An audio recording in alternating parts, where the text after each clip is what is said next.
Assalamualaikum warahmatullahi wabarakatuh. Yang sama-sama kita muliakan keluarga besar almarhum Al-Habib Idrus Al-Hamid alaihi rahmatullah, ayahanda daripada ayahanda kita Al-Habib Muhsin bin Idrus Al-Hamid beserta keluarga, semoga dalam rahmat dan kebahagiaan Allah Subhanahu wa taala. Dan juga tidak lupa kita doakan para tetangga sekitar, Bapak Komandan komplek komplek Hankam ya, yang juga selalu mendukung dan selalu spirit acara-acara yang seperti ini, perkumpulan pemuda-pemudi di dalam keluhuran dan kemuliaan. Semoga dilimpahi rahmat dan keberkahan Allah Subhanahu wa taala. Saya mohon maaf, malam Jumat ini juga masih belum bisa bertemu muka langsung secara jasad dengan saudara-saudariku sekalian. Tiada niat yang lain terkecuali karena hal yang darurat bagi kesehatan saya dan butuh kejelasan yang tuntas, segera dituntaskan. Jadi jangan sampai ada keluhan lagi, ternyata keluhan itu adalah terikat satu sama lain. Jadi kalau seandainya diobati satu saja, selesailah semuanya ya. Jadi mudah-mudahan Allah melimpahkan kesembuhan bagi kita semua. Amin Allahumma amin. Hamdan li rabbin khassana bi Muhammadin wa anqadana min dhulmatil jahli wad dayajiri. Alhamdulillahilladzi hadana bi'abdihil mukhtari man da'ana ilaih bil idni wa qad nadana labbaika ya man dallana wa hadana sallallahu wa sallam wa baraka alaihi wa ala alihi. Alhamdulillahilladzi jama'ana fi hadhihi al-lailah fi lailatul gharra. Akthirus salat alayya fi lailatul gharra wa yaumil azhar. Allahumma ja'alna minhum. Rasulullah sallallahu alaihi wasallam bersabda, berbanyak salawat kepadaku di malam yang terang benderang dan siang yang berbunga-bunga. Para ulama menjelaskan makna hadis ini adalah malam yang terang benderang, yaitu yang dipenuhi dengan salawat Nabi Muhammad sallallahu alaihi wasallam. Aktsirus salat alayya, berbanyak salat padaku di malam yang terang benderang, yaitu malam Jumat. Dan di hari yang terang benderang, yaitu di hari Jumat, hari yang berbunga-bunga, maksudnya hari yang terindah dari semua hari yang lain. Maka malam Jumat dan hari Jumat disunnahkan banyak bersalawat kepada sang Nabi.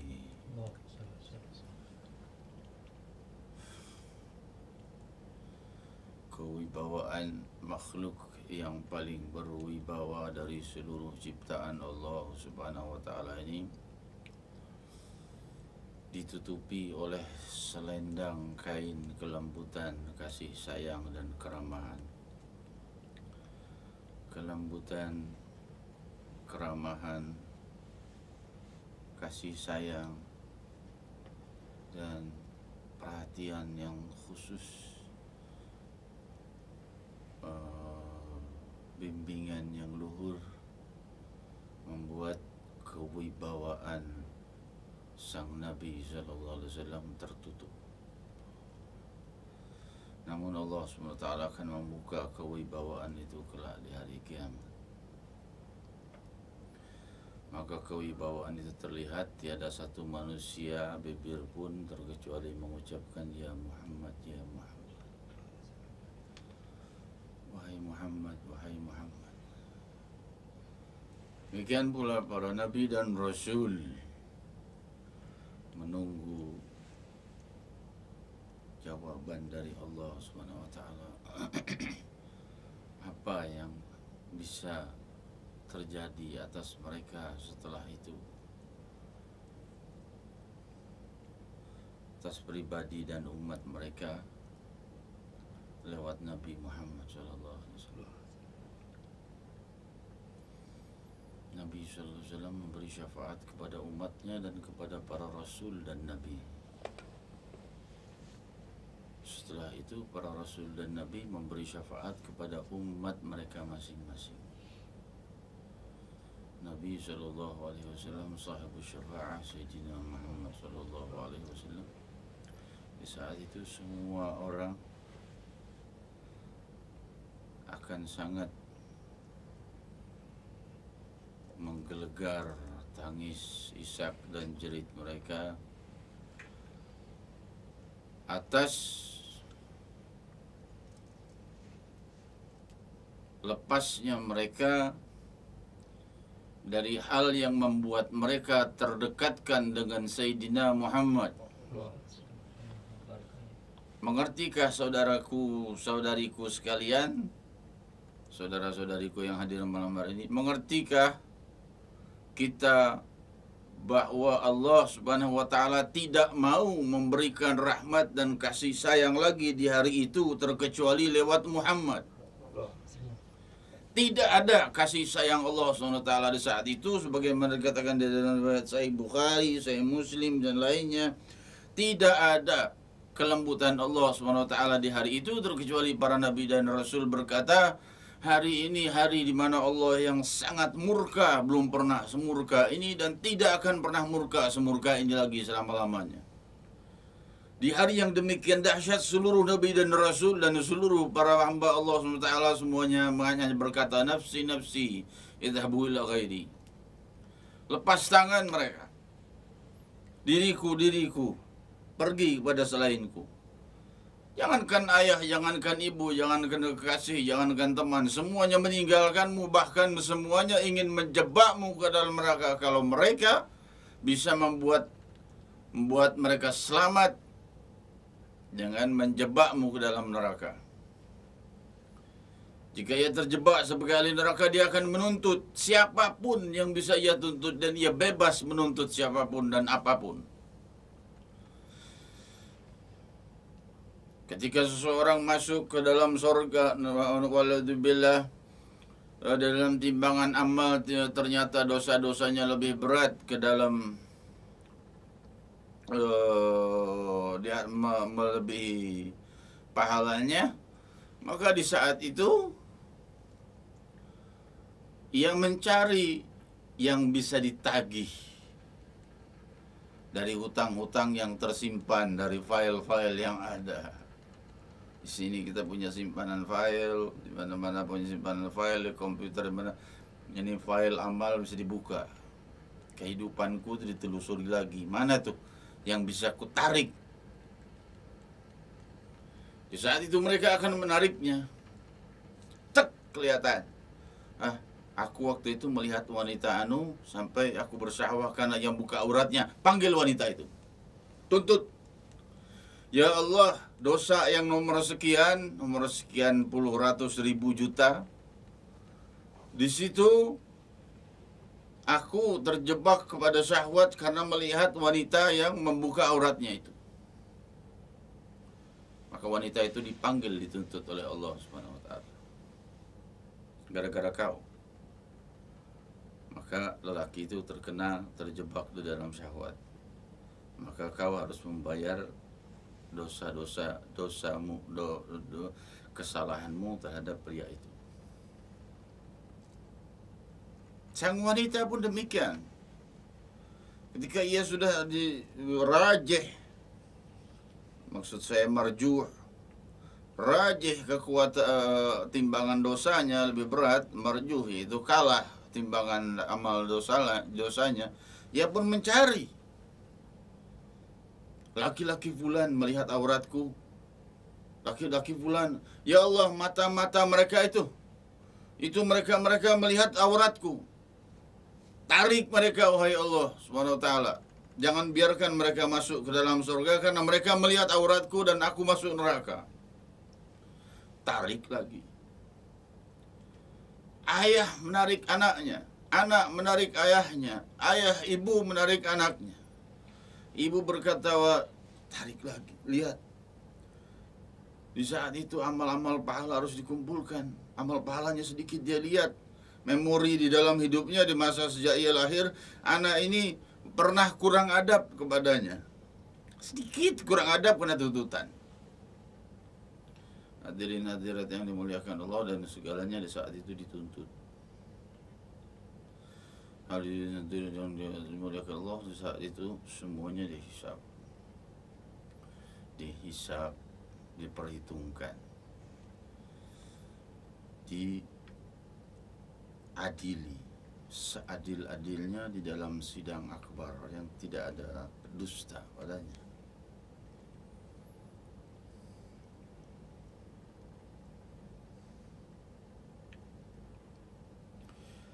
Ibu berkata, ya Allah, anakku tidak bakti pada ibunya. Maka sang anak dituntut untuk keluar dari surga, memenuhi haknya dulu, sekadar membayar berapa haknya mesti ditunaikan. Kalau itu membuatnya masuk neraka, maka ia masuk neraka. Untuk menebus itu dulu, setelah itu dia akan keluar lagi dengan syafaatul uzma Sayyidina Muhammad sallallahu alaihi wasallam. Ayah melihat anaknya tidak berbakti, menuntut. Dianya bangun bakti sama ibunya saja. Saya tidak pernah dia mau bakti kepada saya. Seumur hidup belum pernah anak saya cium tangan pada saya. Seumur hidup belum pernah anak saya membawakan sendal untuk saya. Padahal saya yang mengadzankannya di telinganya saat dia lahir. Kena lagi. Ibu bapak seperti itu kepada kita. Anak begitu juga kepada ibu bapaknya. Buka file juga. Ibu bapakku tidak mendidik aku agama. Ibu bapakku tidak mendidik aku sholat. Ibu bapakku tidak mendidik aku puasa. Ibu bapakku dijawab oleh ayah ibunya, kami sudah memberikan tuntunan seadanya ya Rasulullah, ya wahai Allah, tentang perbuatan-perbuatan yang dasar yang kami lakukan karena kami bukan ulama. Maka anaknya menjawab, kalau kau bukan ulama, maka sekolahkan kami pada sekolah agama ataupun masukkan kami ke majlis ta'lim yang bisa membuat kami memahami tafaqquh fid din, untuk mengerti ilmu agama. Bagaimana cara sholat yang benar, bagaimana wudhu yang benar, bagaimana kau lihat, bagaimana amalku yang kalian lihat, bagaimana di situ ada salah di dalam wudhu, ada salah di dalam baca Al-Quran, ada salah di dalam sholat, ada salah di dalam banyak hal. Ini semua terjadi gara-gara kalian tidak menyekolahkanku dan mendidikku di dalam tarbiyah Islamiyah. Maunya anaknya jadi prof aja, maunya anaknya pakai topi toga, bangga dengan anak yang pakai topi toga. Setahun kemudian lihat tukang becak, topi toganya kemana? Oi, topi toga lu kemana? Topi toga nggak ada gunanya, taruh di rumah. Ya pakai topi toga lu sambil dorong becak biar orang banyak tahu. Nah, lu mahasiswa.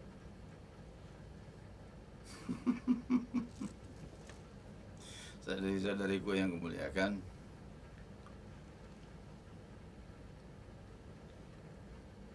rahmat Allah SWT tertutup. Allah hanya membukanya di saat itu hanya untuk Sayyidina Muhammad. Dalam keadaan seperti itu, saling menjatuhkan antara jiran dengan jirannya, tangga dengan tangganya, keluarga dengan kerabatnya, laki dengan pria, pria dengan lelaki, terus saling menjatuhkan antara murid dengan guru, guru dengan murid. Di saat itu yang paling bahagia adalah yang bersama Nabi Muhammad SAW. Saat itu mereka merasa ternyata yang termahal itu adalah bersama Muhammad. Nabi Sallallahu Alaihi Wasallam berkata, "Analah, aku yang akan menyelesaikan masalah ini." Lalu beliau bersujud di bawah arsy, ditunggu oleh para kekasih. Dijelaskan oleh guru mulia kita Al-Musnid Al-Arif Billah Al-Habib Umar bin Hafidh, ketika terdengar jawaban, "Irfa' ra'saka wasal tu'ta wasfa' tushaffa'," suara itu digemuruhkan dari bawah arsy sampai terdengar ke seluruh makhluk. Maka di saat itu, saat yang sangat membuat gembira dan tenangnya para pecinta Sayyidina Muhammad. Angkat kepalamu wahai Muhammad, beri syafaat orang yang ingin kau beri syafaat. Sungguhnya kau diberi hak memberi disyafaati, engkau disyafaati dan memberi hak untuk memberi hak syafaat. Riwayat Sahih Bukhari. Maka di saat itu semua orang ingin dekat dengan Muhammad. Orang tahu di situ sumber rahmat. Hadirin hadirat yang dimuliakan Allah, Nabi SAW tidak mampu memberi syafaat kepada orang sebanyak itu. Maka Nabi SAW membagi-bagikan. Ayah bunda bisa beri syafaat kepada anaknya, anak bisa beri syafaat pada ayah bundanya, guru bisa beri syafaat pada muridnya, ulama, salihin, syuhada, siddiqin dan lain sebagainya. Semuanya diberi hak syafaat oleh Nabi sallallahu alaihi wasallam. Ayo bagi, bawa sebanyak-banyaknya ke surga. Saudara-saudariku yang aku muliakan, dijelaskan bahwa mereka itu masuk ke dalam surga berpegangan tangan 70.000 orang. Riwayat Sahih Bukhari. Masuk ke dalam surga 70.000 orang. Kesemuanya berpegangan tangan. Betapa lebarnya itu gerbang surga yang tidak dibuka. Pertama kali yang membukanya kecuali Sayyidina Muhammad. Analladzi harraktu ilagal jannah. Aku yang membuka, menggedor atau memukul, mengetuk pintu surga pertama kali, wala fakhr. Dan aku tidak menyombongkan diri. Yang pertama kali mengetuk pintu surga untuk dibuka itu Rasulullah SAW. Maka dibuka pintu surga untuk para pecinta Sayyidina Muhammad. 70.000. 70.000 membawa syafaat 70.000 lagi. 70.000 itu Ahlul Badr aja udah 313. Di zaman Nabi SAW aja sahabat itu terhitung 60.000. Lalu kemana yang lain? Rupanya yang 70.000 ini membawa 70.000 lagi. Bawa lagi datang pada Rasulullah. Ya Rasulullah, ayahku dalam keadaan masalah, dia dalam dosa, dia di dalam jebakan di dalam jebakan neraka, dia sudah dipanggil oleh neraka. Beri syafaat, beri syafaat, beri syafaat, beri syafaat. Alangkah indahnya Sayyidina Muhammad. Di saat itu alangkah berwibawanya, terlihat kewibawaan Muhammad Rasulullah. Adakah yang lebih wibawa dari Sayyidina Muhammad saat itu? Seluruh makhluk menunduk. Apa? Menyesal kurang dekat dengan sang Nabi.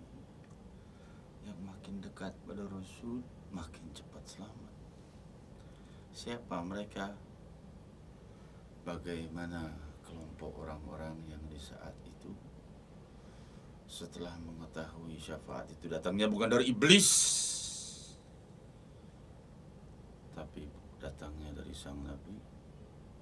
Bagaimana keadaan mereka saat mereka adalah orang-orang yang benci Nabi dipuji di muka bumi? Tempatnya di mana orang itu? Setiap kali ada orang bikin pengajian memuji Nabi, selawatan, dia marah. Dah, dangdutan aja sekalian. Repot-repot bikin acara kayak begini, dia ribut. Mana tempat orang itu nanti di hari kiamat? Dan bagaimana dengan keadaan mereka yang tidak suka Nabi SAW itu dimuliakan? Allah memuliakan sang Nabi. Dan bagaimana Allah berbuat kepadanya? Kalau Allah Subhanahu wa taala sampai berkata, ya ayyuhalladzina amanu la tarfa'u aswatakum fawqa sawtin nabi wa la tajharu lahu kajahri ba'dikum li ba'd an tahbata amalukum wa antum la ta'lamun. Kalau Allah Subhanahu wa taala sampai berfirman, innal ladzina yunadunaka min wara'il hujurati aktsaruhum la ya'qilun. Kalau sampai Allah Subhanahu wa taala berfirman bahwa wahai orang-orang yang beriman, jangan kalian sesekali berani mengangkat suara di hadapan Nabi sallallahu alaihi wasallam. Ngangkat suara di depan Rasulullah sallallahu alaihi wasallam. Ini kayak sekarang nih, ngangkat suara nih di hadapan Rasulullah sallallahu alaihi wasallam. Kalau kalian mengangkat suara di hadapan Rasulullah sallallahu alaihi wasallam, maka akan kuhapus dosa kalian walau tanpa kalian sadari.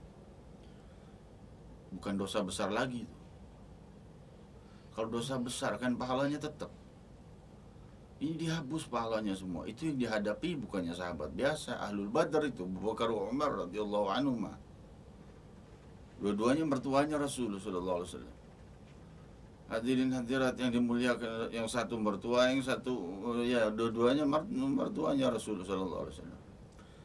Sampai demikian kerasnya teguran Allah hanya kepada yang mengangkat suara kepada Nabi. Gimana kalau mereka yang menghalangi orang-orang mencintai Nabi? Ini satu idolanya orang yang gak pernah sujud pada Allah. Yang ini rebutan air kencing orang yang menyembah selain Allah. Yang ini rebutan mengeluarkan uang jutaan rupiah untuk meninggalkan sholat demi nonton satu benda bulat yang dilempar ke atas dan dikejar lagi. Jutaan mereka keluarkan demi itu. Tapi untuk maulid bid'ah. Jangan bikin perayaan buat Nabi Muhammad SAW. Kenapa? Nabi tidak merayakan. Masa Nabi mau merayakan sendiri? Kalau saya ulang tahun, sebagai hamba yang berakal, saya juga akan malu kalau seandainya saya mau merayakan ulang tahun saya semewah-mewahnya. Tapi kalau itu berupa tasyakuran, maka hal itu menjadi hal yang mandub, hal yang sunnah. Bahkan wajib kita bersyukur atas usia kita. Nabi SAW itu bersyukur setiap detik, bukan setiap tahun. Oleh jadi kita ya sudah, jangan kenapa harus setiap tahun. Bentar lagi masuk Rabiul Awal kan kalian. Bulannya Sayyidina Muhammad. Para pecinta Rasul itu sejuk hatinya kalau sudah mau masuk Rabiul Awal. Bulan lahirnya Rasul. Bulan mereka seakan orang yang kedinginan diberi selimut. Hangat, enak. Di saat Rabiul Awal kelahiran sang Nabi Muhammad sallallahu alaihi wasallam. Tapi di bulan itu paling banyak juga muslimin yang memerangi muslimin yang merayakan dan gembira atas kelahiran sang Nabi sallallahu alaihi wasallam. Ketika seluruh makhluk sudah berdiri, lalu Allah Subhanahu wa taala berfirman agar mereka bersujud. Yawma yukshafu an saqi wa yud'ana ila sujudi fala yastati'un wa kanu yud'auna ila sujudi wa hum salimun. Dulu mereka diperintah untuk bersujud, tidak mau sujud. Dan dulu mereka diperintah sujud, mereka tidak bersujud. Karena dulu saat mereka diajak untuk bersujud, mereka tidak mau sujud. Saat itu mereka nggak bisa sujud. Di saat itu Allah SWT berfirman, Ana Allah, la ilaha illa ana malikul muluk, ainal jabbarun. Aku raja dari semua raja. Mana para raja? Ainal jabbarun, mana para raja-raja yang jahat, raja-raja yang bengis. Hadirin-hadirat yang dimuliakan Allah, para raja-raja dan penguasa saat itu berjatuhan dari berdirinya, lepas tulang daripada tulang lututnya karena takutnya kepada Allah Subhanahu wa taala. Berlepasan tulang lututnya dari tidak mampu mengangkat badan berdiri di hadapan Allah Subhanahu wa taala. Bagaimana nasib orang yang saat itu memerangi orang yang bersyukur atas lahirnya Nabi Muhammad? Lahirnya Nabi Muhammad itu berguna apa enggak buat kita? Di saat itu mereka baru sadari, subhanallah, benar-benar kalau Nabi Muhammad SAW tidak dilahirkan, kemana aku larinya? Beruntunglah mereka yang asyik dengan lahirnya Rasul Sallallahu Alaihi Wasallam, yang dikatakan oleh Sayyidina Abbas bin Abdul Muttalib, antal ladzi laula antal ladzi idza antal ladzi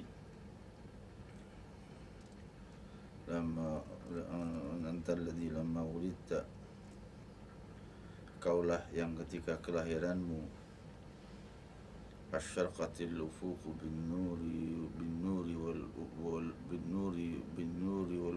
ufuq wa nahnu fi dhalika ad-diya wa nahnu fi dhalika ad-diya wa fi subulir rasyadi nakhtariqu. Nahnu alladhi engkaulah yang antal ladzi lamma wulidta asyraqatil ardu bin nuri wal ufuqi wa nahnu fi dhalika nur wa dhiya wa fi subulir rasyadi nakhtariqu. Kaulah yang ketika kelahiranmu terbitlah cahaya yang seterang-terang dan seluas-luasnya cahaya itu terbit. Wa nahnu fi dzalika ad-dhiya, dan kami, kata Sayyidina Abbas bin Abi Thalib, berada di dalam bawah bimbingan beliau. Wa nahnu fi dzalika ad-dhiya wa fi subulir rasyadi nakhtariqu, dan kami berada di jalan kebenaran mengikuti tuntunanmu, terus mengikuti tuntunan Nabi. Apa itu kalau bukan gembira atas kelahiran Nabi? Hadirin hadirat yang dimuliakan Allah, sahabat gembira atas menurut, tapi mereka nggak bikin perayaan.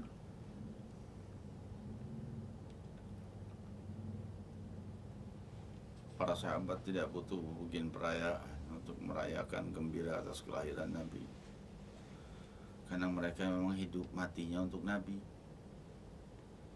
Hidup dan matinya untuk Nabi, bukan untuk dunia. Hidup matinya untuk Rasul Sallallahu Alaihi Wasallam.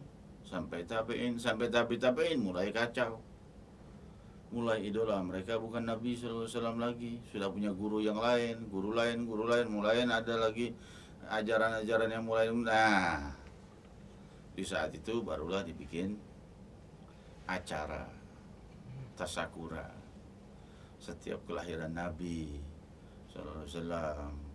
Ya, hadirin karena setiap kelahiran Nabi itu adalah merupakan salah satu bentuk kesejahteraan. Hayati wa mamati rahmatan lakum, hidupku dan wafatku adalah rahmat bagi kalian. Itu ucapan dari sang Nabi Sallallahu Alaihi Wasallam yang jelas-jelas memperjelas makna ayat para Nabi dan Rasul itu lahir dan wafatnya membawa kesejahteraan. Berkata Allah SWT terhadap Nabi Yahya, Assalamu alaihi yawma wulida wa yawma yamutu wa yawma yub'atsu hayya. Salam sejahtera bagimu di saat kau sedang dilahirkan dan di hari kelahiranmu, di hari wafatmu dan di hari kau dibangkitkan. Demikian pula Nabi Allah Isa, demikian para nabi. hari lahir dan hari wafatnya membawa keselamatan dan rahmat. Rabiul Awal itu adalah hari lahirnya, hari wafatnya, hari hijrahnya Sayyidina Muhammad SAW. 12 Rabiul Awal. Jadi beruntunglah mereka yang akan melewati bulan Maulid ini, bulan Maulid Nabi Muhammad SAW ini dengan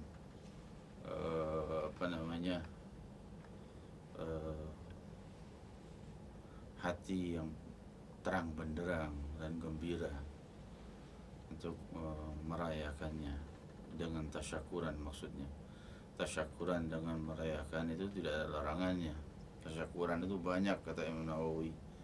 Bisa tasyakuran itu sambil bersedekah, bisa tasyakuran itu dengan mengundang teman-teman untuk makan bersama. Hal itu semuanya bentuk silaturahmi dan lain sebagainya.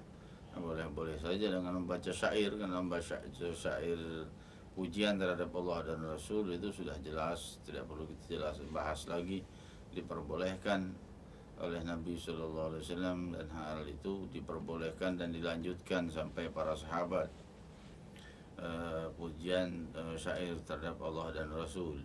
Yang dilarang adalah pujian yang membawa kita menuju hal-hal yang membuat kita lupa dari Allah dan Rasul. Jadi lalu apa lagi yang mau ditentang di Maulid ini? Ya sudahlah, nggak usah ribut. Yang mau bikin Maulid, Maulidan. Yang nggak mau Maulid nanti ya terserah. Kamu nanti bakal masuk dalam kelompok bid'ah dan semua bid'ah itu dhalalah. Iya sudah. Kalau kau kelompokkan aku dalam kelompok orang yang bid'ah, ya sudah, aku tidak merasa diriku termasuk orang yang berbuat bid'ah dhalalah.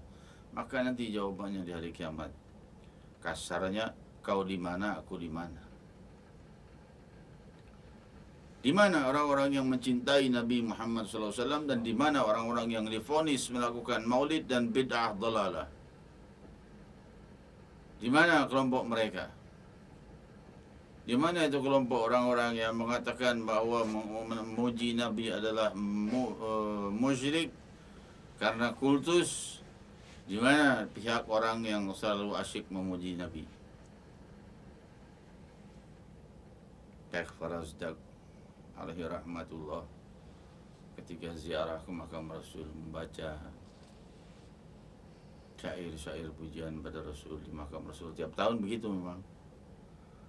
Maka saat dia selesai, kamu saya undang makan malam di rumah ya.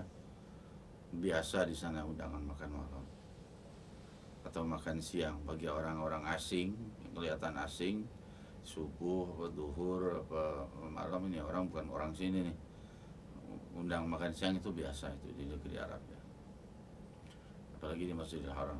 Kamu makan malam di rumah saya. Oh ya, ikutlah dia. Dibawa oleh orang ini sampai ke tempat yang jauh dari Madinah. Sampai di Madinah, keluar jauh dari Madinah, masuk satu rumah orang ini. Besar rumahnya, ternyata seorang yang sangat kaya raya, dan dia pun dipegangi oleh dua orang budaknya. Atas orang itu berkata, aku paling benci orang yang membaca syair pujian pada Nabi Muhammad. Maka hari ini akan aku gunting lidahmu dan akan aku kembalikan padamu. Jadi kau tidak bisa lagi membaca syair pujian terhadap Rasul. Maka ia pun mengangkat dan memegang dua orang itu dan memaksa membuka bibirnya dan menarik lidahnya, lalu mengguntingnya dan memberikan pada Syekh Farazdak. Nih, lidahmu, silakan pergi. Syekh Farazdak menangis dari sakit, dan sakit yang lebih lagi di hatinya, tidak bisa lagi memuji Nabi SAW. Kalau sakit ini bisa sembuh, dia akan bersabar, tapi sakitnya tidak akan merasa sembuh, berarti dia tidak bisa lagi memuji Nabi. Menyenandungkan senandung-senandung nasyidah untuk memuji Nabi. Dia pergi ke makam Rasul, saat itu belum seperti sekarang ditutup. Dia berkata, ya Rasulullah, wahai Allah, kalau seandainya Rasulullah SAW tidak ridha dengan apa yang telah kuperbuat, syair-syair pujianku, ya sudah, memang berarti ini keputusanmu, berarti aku memang tidak akan membaca syair lagi selama-lamanya. Tapi kalau Rasulullah SAW ridha, Rasulullah SAW tidak marah atau gembira dengan apa yang kuperbuat, kembalikan lidahku ini. Maka ia mengantuk. Dalam kantuknya ia melihat Rasulullah SAW berdiri di atas kuburnya. Lalu Rasulullah SAW berkata, mana potongan lidah yang diberikan padamu? Diambil dan dikembalikan oleh Rasul. Ia bangun tidur, lidahnya sudah kembali ke tempat. Maka ia pun pulang dengan gembira, kembali baca qasidah lagi. Ya, seperti kita kan asyik dengan qasidah ini. Ya, asyik dengan show di mana-mana qasidah ini. Ya. Tahun depannya dia berangkat haji lagi seperti biasa.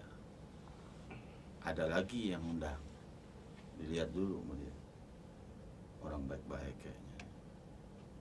Nggak kayak yang tahun kemarin. Tahun kemarin mukanya udah dahinya jenong, botak lagi, ya pakaiannya segini tinggi, jenggotnya panjang. Nah, di sini disebut sama saya di dalam Sahih Bukhari kan orangnya begitu modelnya. Ada orang dari Najd. Najd itu kan tempat lahirnya ajaran-ajaran bid'ah, ajaran musyrik, ajaran segala macam nih, abad ke-18 itu. Ya. Orangnya jenong, tahu jenong? Dahinya gede, botak. Terus mukanya tidak bersahabat, janggutnya sangat lebat. Lalu kain sarungnya itu hampir mencapai lututnya. Apa yang dia berbuat? Dia berkata, taqillah ya Rasulullah, adil. Takwa wahai Rasulullah, berbuat adillah. Rasul kan biasanya nggak pernah marah digituin. Tiba-tiba berubah wajah Rasulullah SAW dan berkata, kalau aku tidak adil dan aku tidak takwa, siapa yang takwa di muka bumi? Khalid bin Walid berkata, ya Rasulullah, adrib unugah. Ya Rasulullah, izinkan aku tebas lehernya. Maka berkata Rasulullah SAW, la'allahu yusalli. Jangan-jangan dia sholat. Nggak boleh diperbuat begitu. Okay. Lalu dia pergi, maka Rasul berkata, saya kharuju min da'da'i hadar rajul. Akan keluar dari sulbi orang ini, orang-orang yang memerangi orang-orang yang sholat, orang-orang yang memerangi orang-orang yang bersyahadat dan berzakat dan puasa, namun mereka membiarkan para penyembah berhala. Nih muncul zaman sekarang. Ya, penyembah berhala dibiarin. Tapi maulid bid'ah, syirik. Ini bikin jutaan kitab, jutaan ucapan di website dan lain sebagainya hanya untuk masalah ini. Tapi untuk masalah yang menyembah berhala mereka nggak bahas sebanyak itu. Sadaqah Sayyidina Muhammad. Nanti mau bareng sama dia tuh, ntar di hari kiamat.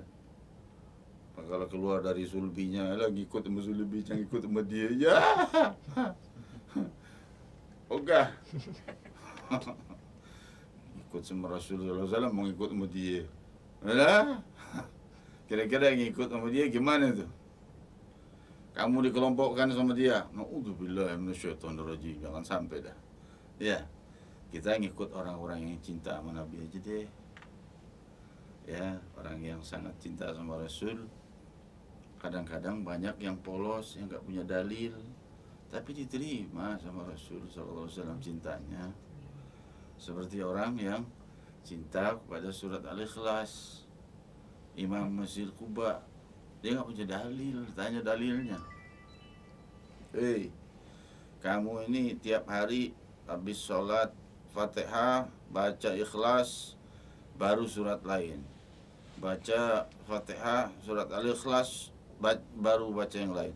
Kamu samakan Fatihah disejajarkan dengan Al-Ikhlas, harus dibaca terus tiap rakaat. Ini bid'ah ini kalau bahasa kita. Ini Nabi gak ngajarin